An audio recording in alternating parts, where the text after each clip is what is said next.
ఇచ్చా నీకో మాట అందరొప్పుకున్నోన్నైత 10 మంది మెచ్చేలా మెల్లోన పుస్తెను గడుతా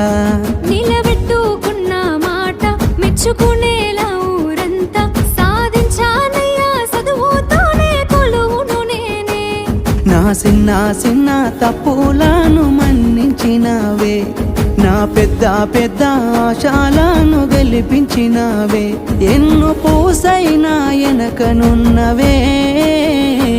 నీ త్యాగాలనే రాయవోతే పల్లవి మారిన నా రాతనే చరణాలవి కన్నీళ్ళెందుకేవో పిల్ల పల్లవి ఈ లచ్చుమయ్య గుండెలు పిరున్నది